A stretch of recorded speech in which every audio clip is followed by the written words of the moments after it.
So we're here at the new Exploratorium at the Embarcadero in San Francisco, and I'm here with Peter Rumsey, who is an expert in net zero buildings. So we're going to start by talking about what is a net zero building, Peter. Net zero building is a building that generates the same amount of power that the building actually uses. And we look at it not on a day-to-day level, but more on a year. In a year, does that building make enough energy to offset what it uses? I was fascinated to learn that it uses the water from the bay. It actually pulls in water from the bay to cool the building, which makes sense, but also to heat the building. Right. So how does that work? When we were designing the project, we said, what can we use that's take advantage of the microclimate to cool the building? And we immediately came to the conclusion there's a huge body of cool water right below the building.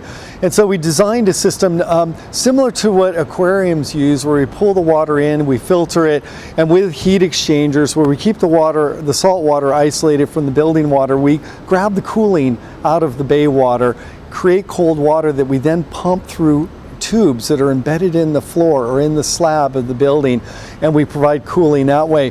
In the winter months, we pull the bay water in and we put it through what's called a heat pump. And a heat pump has the ability to pull heat out of the water. Even out of cold bay area water? Yeah, even out of the cold water. In the same way a refrigerator is able to pull the heat out of our refrigerator and dump it into our kitchen. And we're doing that type of process. It's called the refrigeration process, to pull heat out of the bay water and then make warmer water that we can then pump through the tubes that are in the floor to heat the building in the winter. Talking about energy use, you have to have an energy source. So you're using solar power. On the roof of this building, covering the whole roof, is a 1,000 kilowatt photovoltaic system that generates enough energy to offset all of the energy consumption in the building. And we use that system, or the roof size, to determine how much energy we could use inside of the building. That was our energy budget.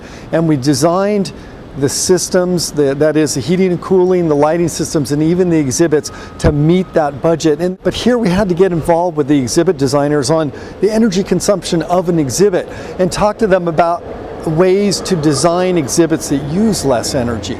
Now the Exploratorium is all about exploring science, experiments, the whole thing. Some people are saying the whole thing is a big science experiment. Can you talk about the monitoring system for looking after the heating and cooling, etc. of the building, and how it is really a science experiment? Yeah, but we first are controlling the systems in the building with what's called a direct digital control system. Basically, a computer decides when to heat and when to cool, when the lights are going on and off. And we also have a series of monitors in the building where people are going to be able to see the energy use, that is the visitors.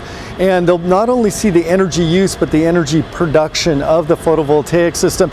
And really for me, the thing that was the most exciting about this building is the fact that the kids are going to come here, they're going to see that, they're going to get that this building is producing its own energy, and they're going to say, wow, that's one of the things that we can do to solve this whole big climate change problem that my teachers have been telling me about and I'm getting so worried about.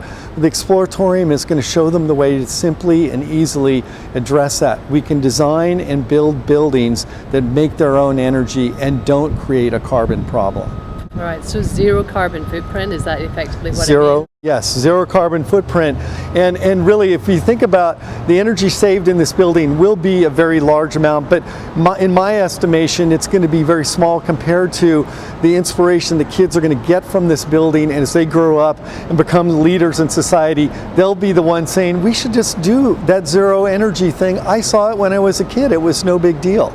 Great. Well, Peter Rumsey, thank you very much for joining us on Fresh Dialogues. And thank you for joining us at the Exploratorium in San Francisco.